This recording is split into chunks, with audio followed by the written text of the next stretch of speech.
اعوذ باللہ من الشیطان اللعین الرجیم بسم اللہ الرحمن الرحیم رب اشرح لی صدری ویسر لی امری واحلل عقدۃ من لسانی یفقہوا قولی۔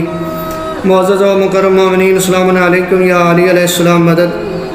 مومنین، انسان کو جب بھی مشکل ہوتی ہے تو وہ اپنے پروردگار کی طرف رجوع کرتا ہے، اور پروردگار اتنا کریم ہے کہ ہر مشکل میں انسان کی مدد کرتا ہے۔ پروردگار سب سے بڑا مشکل کشا ہے، اللہ کے علاوہ جتنے بھی ہیں وہ وسیلے ہیں، وہ اسباب ہیں۔ اصل مشکل کشا پروردگار ہے، بقایا جتنے بھی ہیں وہ وسیلے ہیں۔ تو ہم ہر مشکل میں خدا کی طرف رجوع کرتے ہیں۔ اکثر اوقات یہ ہوتا ہے کہ ہم مشکلوں میں پھنس جاتے ہیں، اکثر اوقات ہم دعائیں کرتے ہیں، قبول نہیں ہوتی ہیں، لیکن پھر بھی اگر ہم دیکھیں گے تو قبول کرنے کے والا وہی ہے۔ آج میں ایک ایسا ذکر بتانے جا رہا ہوں کہ جو ذکر اگر ہم کریں گے تو معصوم فرماتے ہیں کہ پروردگار سے انسان جو بھی مانگے گا پروردگار اسے عطا فرما دے گا۔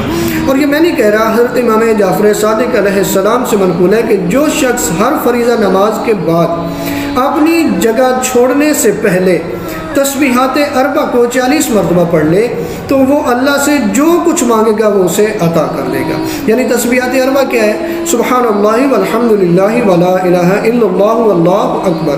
یعنی ہر فریضہ نماز کے بعد اپنی جگہ چھوڑنے سے پہلے ان تسبیحات اربع کو جو 40 مرتبہ پڑھے گا تو پروردگار سے وہ جو مانگے گا پروردگار اسے عطا کر دے گا۔ یہ فرمان ہے امام جعفر صادق علیہ السلام کا۔